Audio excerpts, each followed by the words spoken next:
Welcome to పూరా local. LB stadium నుండి మోంజా market వరకు రోడ్డు సైడ్ ఉన్న చిరు వ్యాపారుల దుకాణాలను నిన్న జిహెచ్ఎంసీ అధికారులు తొలగించారు. దీంతో వారు రోడ్డున పడ్డారు. వారిని అడిగి తెలుసుకుందాం. ప్రస్తుతము మనం చాపెల్ రోడ్లో ఉన్నాము. ఇక్కడ సుమారుగా 20 దుకాణాలు తొలగించడం జరిగింది. దీనిపై మాట్లాడే ప్రయత్నం చేద్దాము.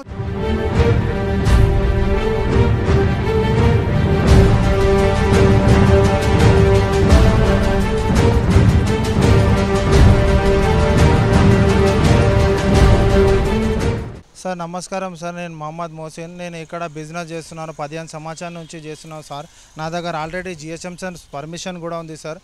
నేను లీగల్గా ఉన్నాయి, ఇల్లీగల్ ఏం లేవు బిజినెస్. నా దగ్గర పర్మిషన్ కూడా ఉన్నాయి, ఇది పర్మిషన్ ఉన్నాయి, డిస్ట్రిక్ట్ వెండర్ లైసెన్స్ ఉన్నాయి. నాకు హాకర్స్కి అప్పుడు కేసీఆర్ ఇంది లాక్డౌన్ నుంచి ఉంది సార్. డిస్ట్రిక్ట్ వెండర్ లైసెన్స్ ఉన్నాయి, ట్రేడింగ్ లైసెన్స్ ఉన్నాయి, నా దగ్గర అన్నీ ఉన్నాయి సార్. ఇప్పుడు కాంగ్రెస్ వచ్చిన తర్వాత అందరు గరీబ్ వాళ్ళకి పరేషాన్ చేస్తున్నారు సార్. ఇట్లా ఏంది సార్ రేవంత్ అన్న ధర చూడండి, మీరు ఇక్కడ గరీబ్ వాళ్ళు ఇట్లా బతకాలి అన్న ధర చూడండి. మన దగ్గర అన్నీ ఉన్నాయి సార్, ఎవిడెన్స్ కూడా ఉన్నాయి. ఏం నోటీస్ ఇవ్వలేదు సార్. ఎట్లాగా వచ్చేసి పోలీస్కి ఏమున్నాయి సార్, పోలీస్ ఏముంది, జిహెచ్ఎంసీ ఉన్నాయి కదా, వాళ్ళు యాక్షన్ తీసుకుంటుంది. నా దగ్గర ఉన్నాయి, లీగల్ ఏం లేవు, అన్నీ ఇల్లీగల్ ఏం చేస్తలే, అన్నీ లీగల్ చేస్తున్నా, నేను వ్యాపారం చేస్తున్నావు సార్. ఇట్లా సతాయిని ఎందుకు చేస్తున్నారు సార్? జరా చూడండి సార్, నాతో రిక్వెస్ట్ సహాయత. నా దగ్గర 2 సర్టిఫికెట్ ఉన్నాయి, డిస్ట్రిక్ట్ వెండర్ లైసెన్స్ ఉన్నాయి, ఇది ఉన్నాయి. నేను పెట్రోల్ చేసి చచ్చిపోతా సార్. జరా చూడండి, నా ఎక్కడ వస్తుంది జరా చూడండి, గరీబ్ వాళ్ళు ఎక్కడ వెళ్ళాలి సార్ మనం. జరా చూడండి sir, please request. Welcome to పూరా లోకల్.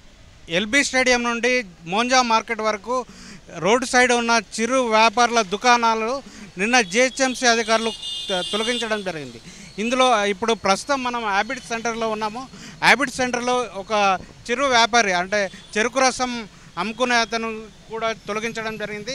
అతను అడిగి తెలుసుకుందాం. చెప్పండి, మీది ఏమైంది? నా బండిని కూడా గుద్దేస్తామన్నారు సార్. గుద్దేసిన కానీ కొంచెం టైం అడిగితే ఇయ్యం అనబట్టి బ్లోజర్ తెచ్చిండు. సార్ మీ కాలు మొక్తా సార్, 1 గంట టైం ఇయ్య అన్న. 1 గంటల తర్వాత మళ్ళీ వస్తా అన్నాడు. సరే వచ్చే వరకు అని తీసి అక్కడ పెట్టుకున్నా, వేరే జాగాలో పక్కకు దొబ్బేసిన. ఇప్పుడు మళ్ళీ పెట్టని అంటుండు. మరి ఎట్లా చేయాలి సార్, గరీబ్ వాళ్ళం మేము, ఎట్లా బతకాలి? మీకేమైనా నోటీసులు ఇచ్చారా పోలీసులు కానీ జిహెచ్ఎంసీ అధికారులు మీకు ఇంతకుముందు? అంటే మాకు ఎవ్వడు ఏం చెప్పలేరు ఇప్పటి వరకు. నిన్ననే వచ్చారు, నిన్ననే దాని గుద్దేస్తూనే ఉన్నారు. వాళ్ళు ఇష్టం వచ్చినట్టు అలా వాళ్ళు గుద్దేసుకుంటూనే పోతారు. ఎంతకాలం నుండి ఇక్కడ ఉంటున్నారు? నేను మా బాపు ఉండే ఇంతకుముందు 50 సంవత్సరాలు మా బాపు. ఇగో కాక వీళ్ళంతా ఒకటే అప్పటి నుంచి. మా బాపు చనిపోయిండు, మా అన్నలు చనిపోయిండ్రు. ఇక నేను అక్కడ పెట్టుకున్నా సార్. అక్కడ పెట్టుకుంటే అక్కడ కూడా గుద్దేస్తామంటారు. మరి ఎక్కడ బతకలేదు సార్? మీరు ఇస్తేనే పర్మిషన్లు ఉంటాయి మాకు, మీరు ఇవ్వమన్నప్పుడు మేమేం చేయాలి? ఇక్కడ మరో చిరు వ్యాపారి ఉన్నారు, ఐస్ గోళ అమ్ముకునే తాతను అడిగి తెలుసుకుందాము. చెప్పండి, ఇక్కడ ఏం జరిగింది అసలు? वो कल जो गाड़ियाँ आ गए वो बुलडोजर लेके अपना धनाधन तोड़ते गए सबके बंडे। वहाँ पे 2-3 बढ़िया उधर और तोड़ दिए चरमा से इधर। और उस हम लोग आते हो देख लेके क्या कि भाग गए, हमारे तलक नहीं आने से पहले यहाँ पे भी एक बंडी तोड़ दिए बाजू। फिर हमारे को यहाँ से हटाओ बोल के बोलते गए। आगे जाके क्या कि फिर उधर कोने पे भी, वहाँ पे भी तोड़ दिए 2 बंडियाँ। फिर उसके बाद इधर नहराना नहीं करना। अरे हम इतने सालों से लगाते, आज तक 52-53 साल से 53 उतने साल से हम इधर कारोबार करें, आज तक कोई ऐसा नहीं हुआ हमारे को। कल जो ऐसा हंगामा कर दिया लगा, अरे क्या डिमांड है? खामोश क्या कि हम लोगों को कारोबार कर लेके ज़िंदगी बसर करने का से खामोश बैठ जाना हो लगा। हाँ वही अभी कुछ नहीं, अभी उन लोगों को मालूम होना है कि इतने ज़माने से लोग कारोबार करने वाले, आज हटा दिए तो किधर जाते? सभी लोग वैसी है। यहाँ पे आजकल कोई नया के कारोबार नहीं कर रहा। अभी यहाँ पे तो 2-3 कारोबार करने वाले हैं सब। हाँ वहाँ से यहाँ तक क्या कि 30-35 गाड़ियाँ हैं पूरे హ్యాబిట్ సలక్. ఇక్కడ మరో చిరు వ్యాపారి ఉన్నారు, ఇక్కడ బ్రెడ్ ఆమ్లెట్ తయారు చేస్తున్నాడు.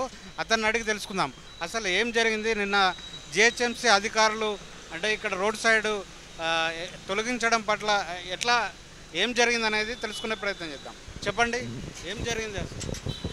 सर मेरा प्रॉब्लम ये है कि अभी जो बलिया वाले जो करे कल, अभी हम गरीब आदमी है, कैसा जीना बोलिए आप लोग। हुकूमत से हम ये अपील कर रहे हैं कि भाई हमारे को जो जीने दीजिए, हमारे को तकलीफ़ नहीं दीजिए। अब देखिए आपके सामने है, ये फुटपाथ पे हम कारोबार करने वाले हैं, 100-50 रुपये कमा के जीने वाले हैं। अगर हमारे को तकलीफ़ मिल रही है वो तकलीफ़ नहीं होना चाहिए। बस हम रेवंत रेड्डी साहब से ये अपील कर रहे हैं कि हमारे को तकलीफ़ मत दीजिए। बस मेहरबानी आपकी, शुक्रिया। పోస్ట్ ఆఫీస్ దగ్గరలో ఉన్న ఒక చిరు వ్యాపారి ఉన్నాడు. అతన్ని సంబంధించి షాపు కూడా తొలగించడం జరిగింది. ఆయన అడిగి తెలుసుకుందాం. చెప్పండి ఏమైంది సార్? నేను గత 40 సంవత్సరాల నుంచి ఇక్కడ జాబ్ అప్లికేషన్స్, ఉద్యోగాలకు సంబంధించిన అన్ని అప్లికేషన్లు అమ్ముతాను సార్. దానికి ఇప్పుడు ఆన్లైన్, దాని తర్వాత ఇప్పుడు నేను ఇది పర్మిషన్ కూడా నాకు ఇచ్చారు సార్. 40 ఏళ్ళ 30 ఏళ్ళ సంది ఉండని లోన్ కూడా ఇచ్చారు సార్ నాకు. నిన్న వచ్చి డైరెక్ట్ నేను జిహెచ్ఎంసీ వాళ్ళు వితౌట్ ఇన్పర్మిషన్ వచ్చి మమ్మల్ని కూలగొట్టారు సార్, తొలగించారు మొత్తము. దాని తర్వాత ఇది చూపిస్తే కూడా వినలేదు సార్ పర్మిషన్. వేరే వాళ్ళు అన్ని కూలగొట్టి వేరే వాళ్ళు వచ్చి నాకు అపోజిషన్గా కంప్లైంట్ ఇచ్చారు సార్ నా మీద. దాని గురించి నేను వీళ్ళు ఇంత చూపెట్టినా కుదురు వచ్చి బుల్డోజర్తో కొట్టారు సార్.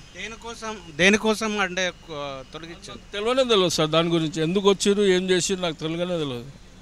ఇప్పుడు గత 40 సంవత్సరాలు ఉన్నా, నేను ఉద్యోగిగా ఉన్నా, ఇప్పుడు కూడా అన్ఎంప్లాయిడ్ నేను కూడా 40 ఏళ్ళ సార్. దీని ఆధారం ఉంది నాకు. ఇప్పుడు నన్ను తొలగించమంటే నేను ఎలా బతకాలని నేను వాళ్ళకి చెప్పిన. నేను మున్సిపల్ వాళ్ళకి ఇంతకుముందు చెప్తే కూడా నాకు లోన్ ఇచ్చారు, వారు ఇది ఇచ్చారు సార్, నాకు కార్డు ఇచ్చారు, ఉండొచ్చు అని. ఇప్పుడు వీళ్ళకి చూపెడితే అవన్నీ నడవై, ఇప్పుడు ఏం నడవై, తొలగించాలి, తీసేయాల్సిందే అని అంటే తీస్తూనే ఉన్నా. నేను జరుపుదాం అనుకుంటాలకు బుల్డోజర్ కొట్టేసింది సార్.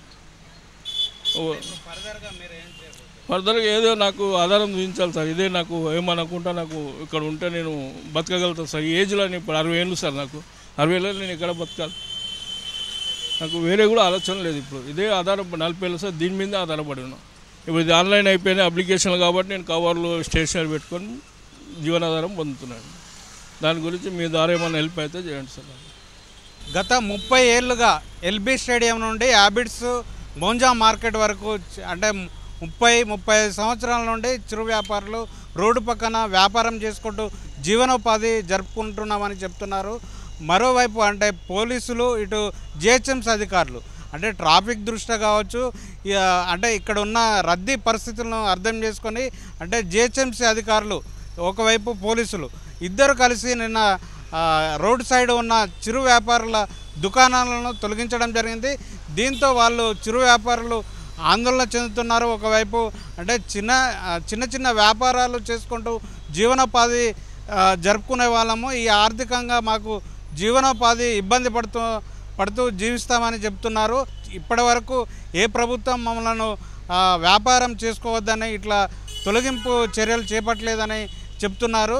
ఈ ప్రభుత్వం రేవంత్ రెడ్డి ప్రభుత్వం వచ్చిన తర్వాత ఇప్పుడు రోడ్డు పక్కన ఉన్న మా చిరు వ్యాపారులపైన పడడమైందని ఆరోపిస్తున్నారు. అదేవిధంగా ఒకవైపు జిహెచ్ఎంసీ నుండి కొంతమందికి పర్మిషన్ ఉన్నప్పటికీ కూడా వాళ్ళకు అంటే రేపటి నుండి మీరు వ్యాపారం కొనసాగించొద్దు అని కూడా పోలీసులు చెప్తున్నారు. మరోవైపు అంటే మేము ఒకవేళ మా వ్యాపారాలు కొనసాగించకపోతే మేము ఆత్మహత్య చేసుకునే పరిస్థితి ఉంటుందని చిరు వ్యాపారులు చెప్తున్నారు. కెమెరామెన్ సత్యతో రాజు, పూరా లోకల్, హైదరాబాద్.